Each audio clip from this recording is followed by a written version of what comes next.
Hello and welcome to AXSChat. We're delighted to be joined once again by one of our regular contributors, David Perez. David, it's great to have you with us. It's been a little while. How are you doing with lockdown and how is life for you in Latin America right now?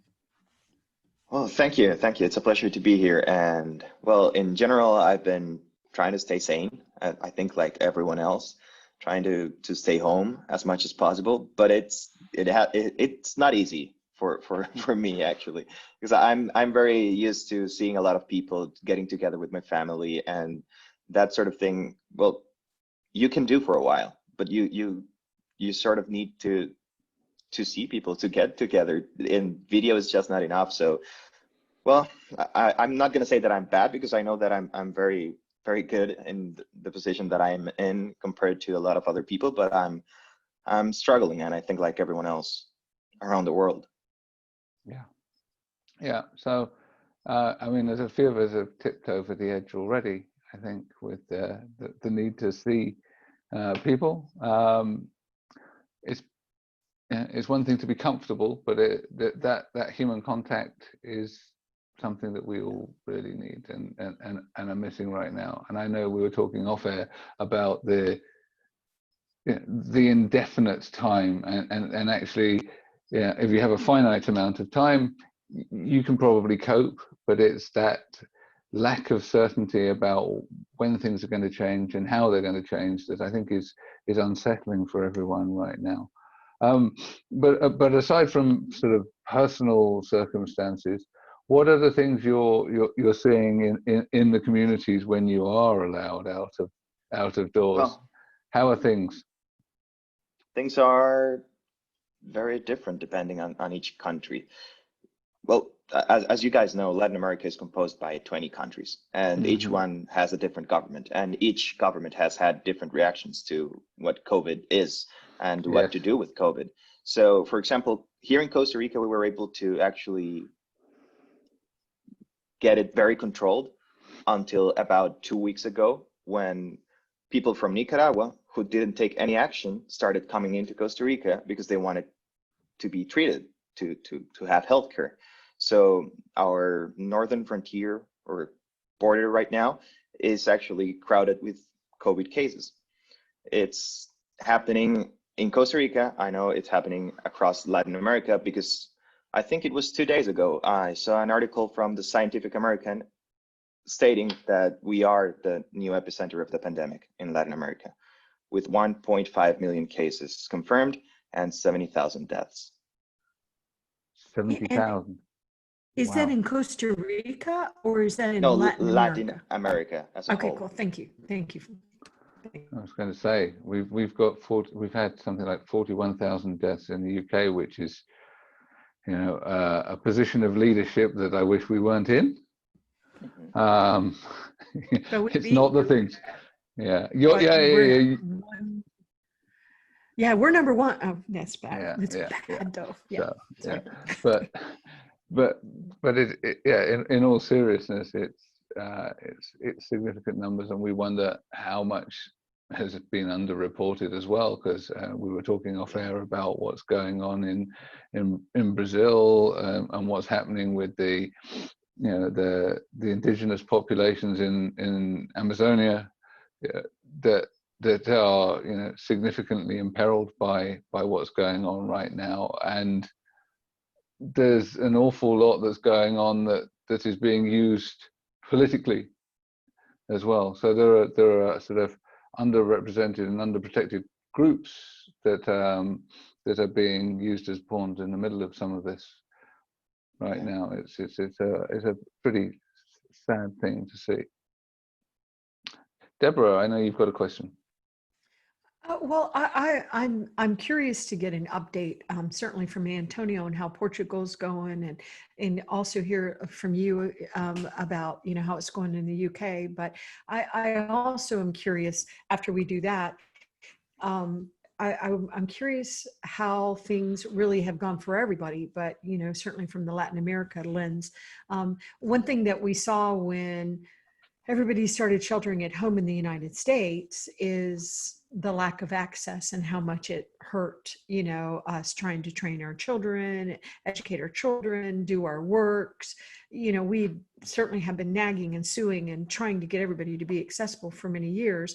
But then when everybody went home, we also are seeing a record number of Americans actually self-identifying as being a person with a disability the first time ever. So the employers are confused, not exactly sure what to do, because they didn't prepare. And so I would be curious how everything's, and of course everybody knows how things are going in the US, not well.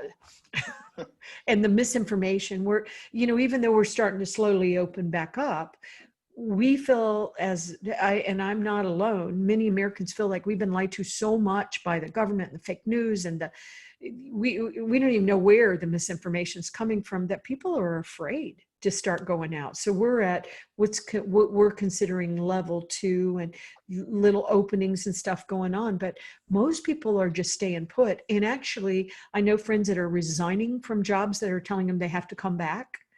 So there's just really interesting things happening that I certainly wouldn't have predicted. So I want to ask that question to David, but I was hoping that maybe Antonio and Neil, y'all would answer it. Yeah, I know that the states are not doing well, but there's also the fact that the states have a lot of money, so they can put money wherever it needs to be.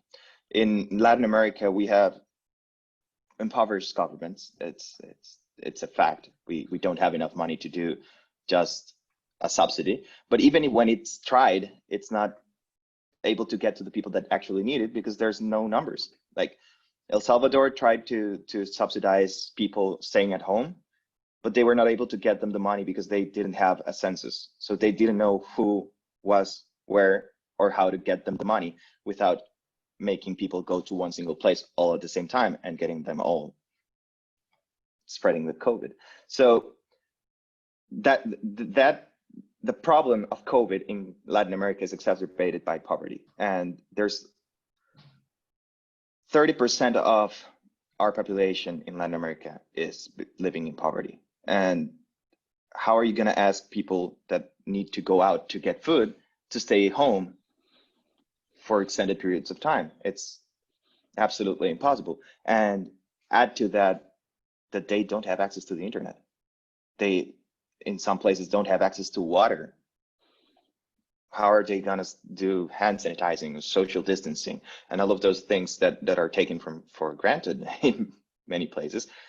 Are just not a possibility. In every country in Latin America, there's a place where you can point to that is now suffering because of their impoverished situation. So yeah, things are bleak because as I mentioned before, we are the new epicenter of the pandemic, and that's exacerbated by the fact that we're impoverished in general, and our governments are not prepared in any way, shape, or form to treat any pandemic. They haven't been able to control dengue for decades. So this is going to take time, and it's going to take a lot of effort, I think, from the whole world to actually come up with a treatment or a cure for things to get back rolling in Latin America. I don't see it any other way. Well, Portugal is a country that lives a lot from tourism, and that has a huge impact in society and in business. And there also impact in terms of jobs, mainly for women who work in many areas in hospitality, also work in care homes or do support services for children. So women have been the group that has been most affected by employment in Portugal. Now, and also groups of women that are particularly vulnerable, because people who do support services for restaurants, when I say cleaning or doing that work that is a kind of a non-permanent work, they can work for multiple employers, and they were really hit by that. So it became a very difficult situation. But tourism was the one that was seriously affected. As you know, Portugal was in a kind of a boom in terms of tourism, so there was an expectation of creating business in tourism. So there are a good number of stories of people who they were just starting. You know, they just we're going to start a new business next week, okay, and suddenly no way, no customers, lockdown. So they were in the expectation of starting to get some revenue to pay the bills, to cover the investment. And as you know, nothing like that was possible. So, and then in the sector of hospitality and food and restaurants, it's believed that some restaurants will never open again because there's no way that the owners can support the costs. They were able. The government was providing support during the last couple of months, but they're not going to be able to continue that financial support for business forever. And because even if society is opening and now you are able to go to a restaurant under certain conditions, people don't seem to people seem to prefer to stay at home and not to get out as they used to do in the past, and of course that will impact financially within restaurants. So on the other end, borders are still closed. You are able to go everywhere within the country. The healthcare system in terms of was never really under pressure. There was always, especially for people who required more intense care. So intense care was never under really serious pressure. So they were able to manage that well on that space. We are testing people more and more, trying to identify focus of COVID in many different when they are able to identify a case. So testing and that also resulted in the number of cases have been going up over the last couple of weeks. But internally, government are advising people to do their holidays within the country as much as possible. And we had a few holidays on the first weeks of June, and the countryside of Portugal, the hotels, they were able to finally recover a little bit because they got a lot of people who decided to go to the countryside, and then they improved the number of people who were experiencing and getting out for those hotels that in the past they were occupied mainly by tourists. That's more or less where we are. I'm still at home. I don't plan to go out like I used to do in the past. I'm staying in my area because it's still very unpredictable. And even within the UK, we have a very mixed picture. So we have devolved government in Scotland and Northern Ireland and Wales, and each of them are choosing a slightly different path to coming out of lockdown, to the Westminster government, which is making the rules for England. And so if anything, they're much more cautious, and that's probably a sensible thing. I think that there's this pressure politically to open stuff up because of the economic cost, plus certain ideologies favour one way or the other. So that's happening, but we've got this interesting thing where the high streets opened this week, so people were queuing up to go clothes shopping, but the kids aren't at school. So we haven't managed to get our kids back to school for the most part, but we are opening up clothes shops We're consuming. Yeah, Capitalism at all costs. Yes, absolutely. So, but like Antonio says, the restaurants aren't open. They're talking about pubs and so on opening again soon, but some of them may never, because it's not economically viable to run a business at 30-40% capacity, which is what the distancing will require. And you either distance or you risk spreading. And so there's this whole debate about whether or not you risk the spread or not. And we're getting into the harsh realities of the debate about, whether we're doing the distancing to save, which generation are we protecting? Because there is a cost to this, whichever way we do this. If we protect the frail, the elderly, people with disabilities who are high risk, there is also a downside for the future economic prospects of all of the young people in the country. There is no right way of doing this.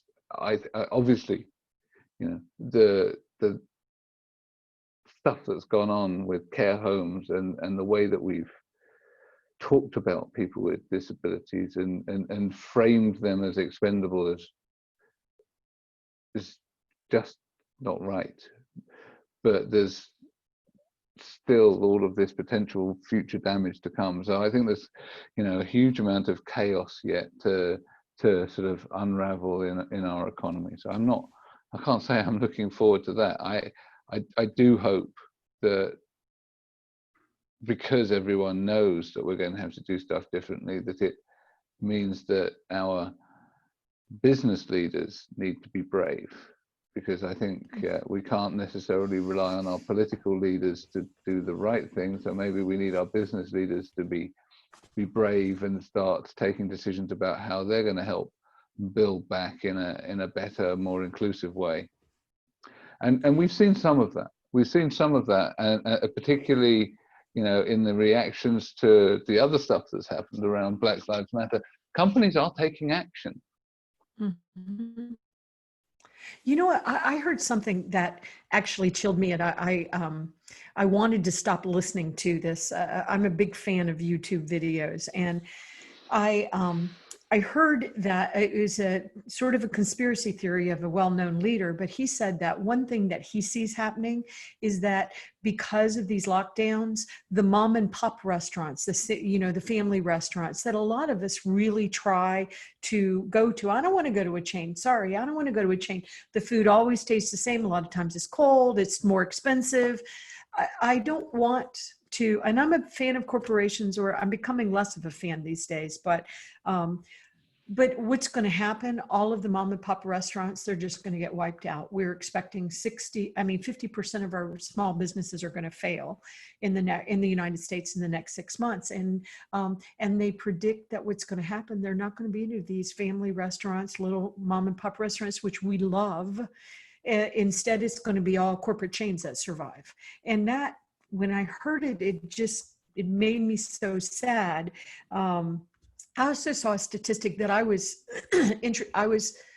puzzled by, because once again, I don't know what information from any of our regular sources we can trust. And so I was looking at CDC, and they were saying the amount of people that have died in the United States to COVID-19, I would have thought that it would be our African-American community, because we know they are being disproportionately hit. But actually, when I looked at the statistics that yesterday on the CDC, the white population, the Caucasian population is the highest. And then the next one is our Latin Americans, because 20% of Americans are Latin America, 15 to 20%. And then the third one is African Americans. And not that any of these are good, and that's not looking at it. Very interesting looking at it from age, because they also had the age, and more of our younger people have gotten it than our older people, which maybe would give me hope that we're trying to protect our older people and people with disabilities. But I see that most of people with disabilities and elderly that have aged into disabilities like my husband, we're taking it in our own hands to protect him. Like my son came over today, which I haven't seen in, a while, and he was wearing a mask. And I said, Kevin, you don't need to wear a mask. And he said, yes, I do, Mom. Yes, I do. Because I am not going to expose Dad to anything. No. So I love my son. What a good son. But I also wonder how all this, so you look at that statistic of most of our, our family restaurants, as we call them mom and pop restaurants in the US, are going to fail. And we know the US is printing money to it's interesting when David was saying, we're poor. We can't just print money. And by the way, the rest of the world doesn't want the US printing money either. But that's a whole nother thing I won't get into. But I think it's fascinating because some countries, and Antonio was the first person I think that told me this. And then I'd heard it, I think from Ricardo Garcia in Spain, that some country, and Antonio, you're the first one that told me this. And I don't know if this is still true, but entrepreneurship was not really encouraged in Portugal. And you actually told me, a long time ago, you told me that not only is it discouraged, but if you do become an entrepreneur and you fail, it's held against you for years. And I was like, what? Because I'm in the US where we encourage entrepreneurship. It is. So I wonder how those things are making things harder also. And I'd like maybe both of you. No, that makes things difficult.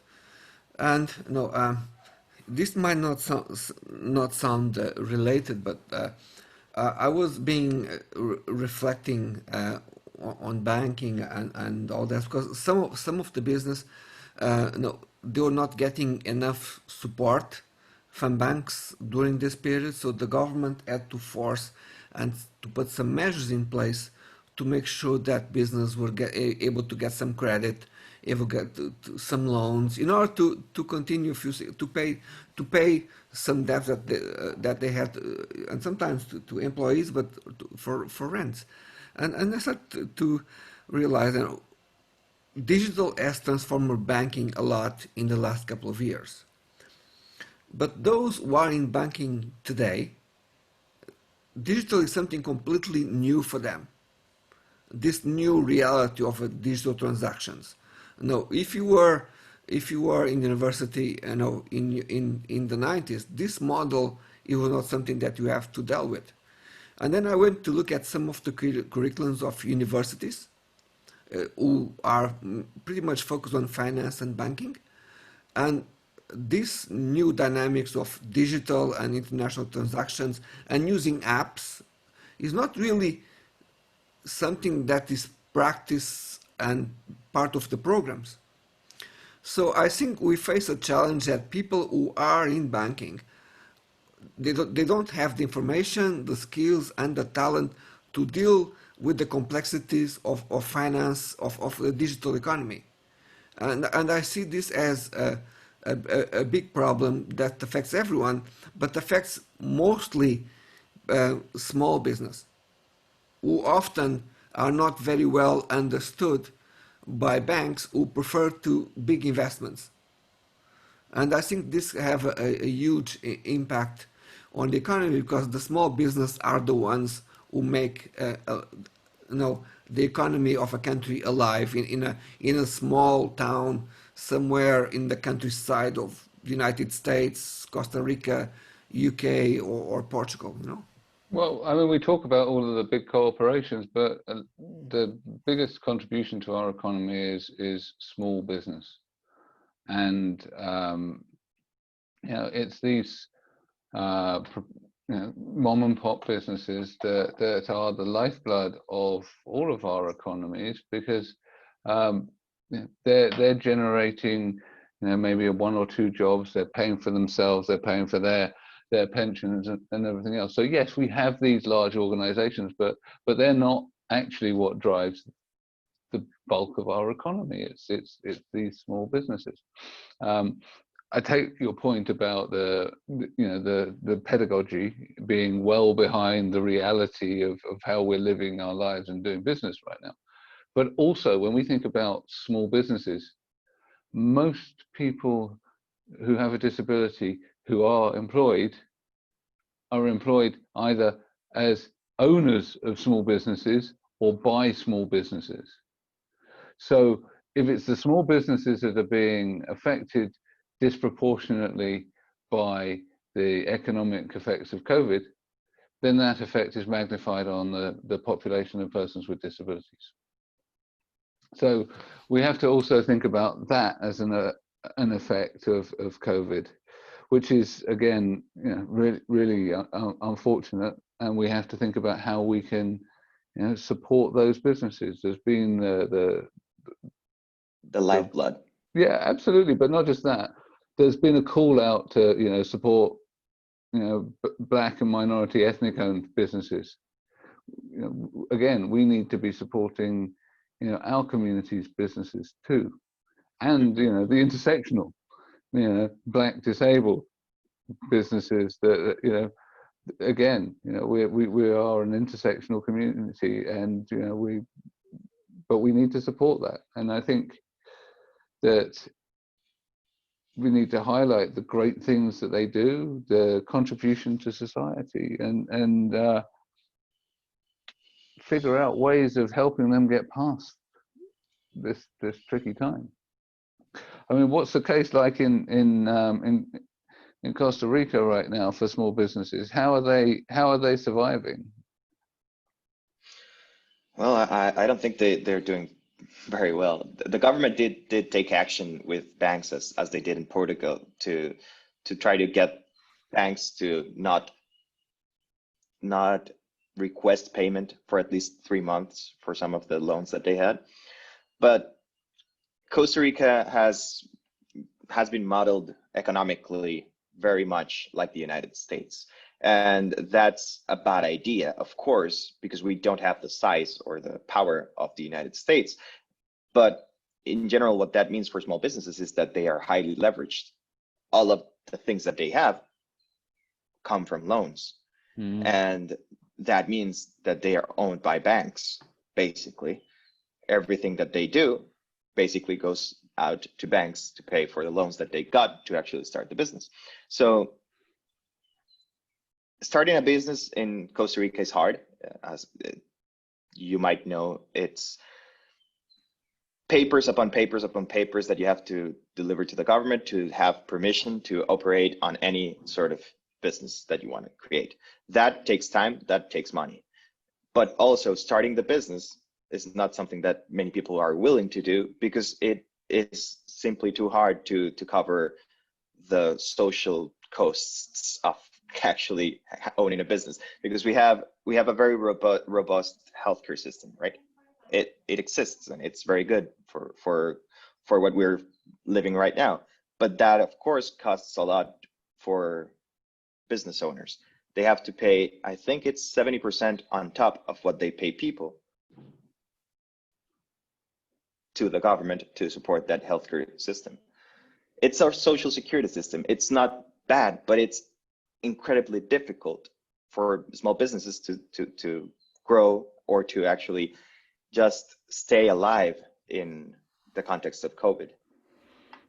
No, and something that was happening in Portugal is you have to you regularly pay your taxes to government, but sometimes you do services for government, and government doesn't pay you in time, and that was happening in Portugal. So where government was owning.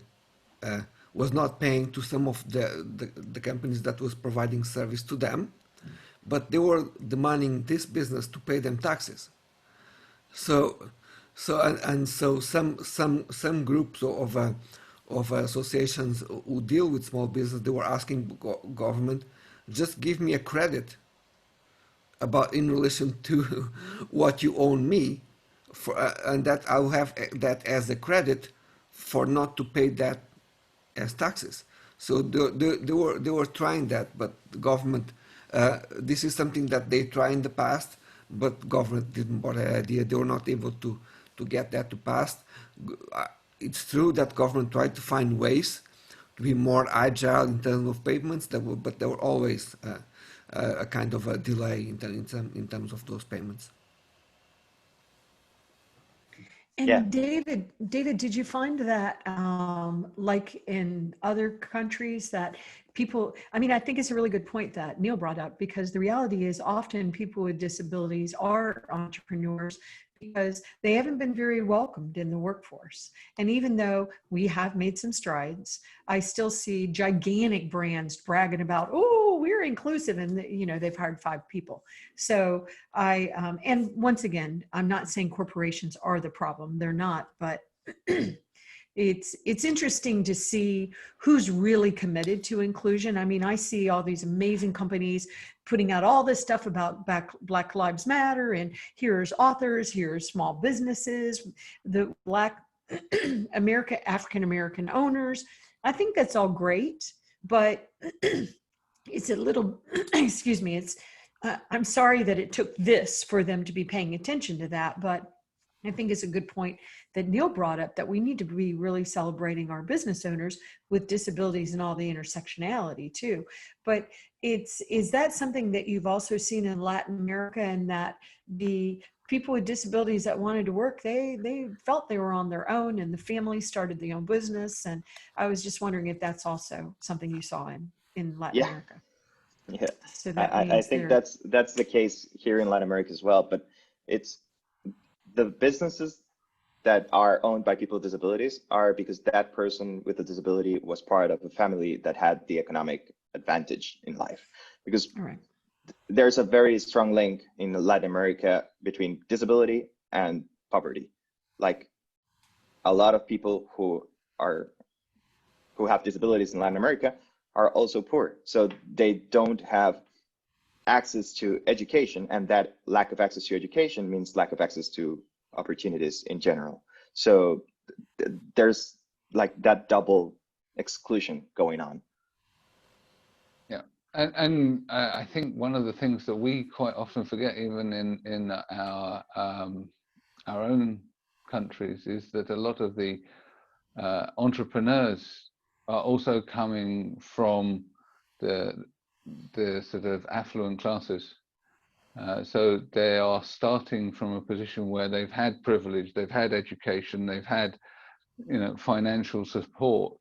You know, we celebrate people like Richard Branson, like Stelios Hadjianu, who started their airlines and all of these multiple businesses. But yeah, Stelios didn't come from grinding poverty. His father was a shipping magnate.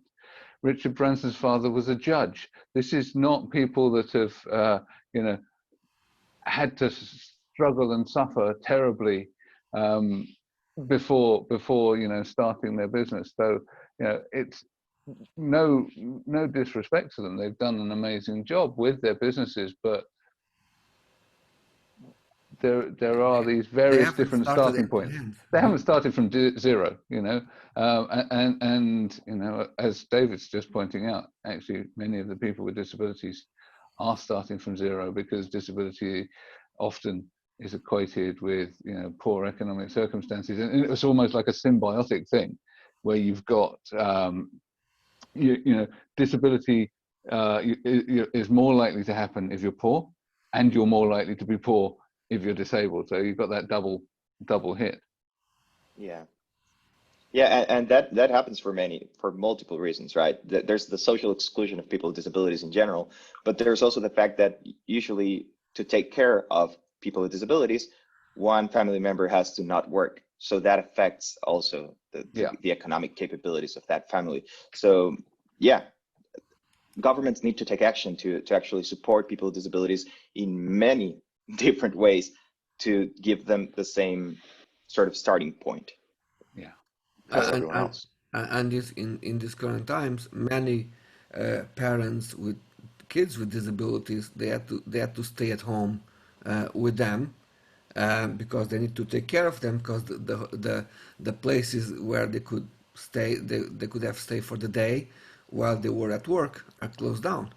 At the same time, if they were doing any kind of therapy, they can't go to hospitals, because basically COVID takes almost a huge amount of resources. So this is something that is also happening. So if a child was on any kind of therapy on the last 3 months, there was no therapy. If you were had a kind of a urgent operation, that operation was not taking place because the resources were all on COVID, and I've seen that happening in Portugal in in a number of situations, and sometimes governments they don't create measures to assure the rights of people with disabilities. They just do that for the general population. They don't really look at this population as, okay, how can we take care, or considering the dynamics that are happening now, how can we find a way to minimize the impact in their lives? How can, and I haven't seen any government doing that.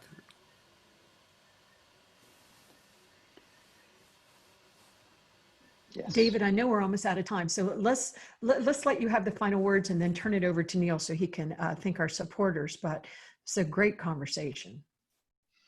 Yeah, and it feels like we're getting out of time a little early because there's a lot of things that we could talk about.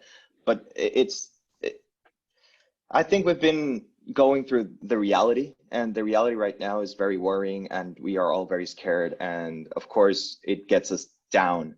But there's also the fact that this crisis has put our governments and us as well in a place of actual possibility for change. I think there's a big possibility for progress in many different levels of society.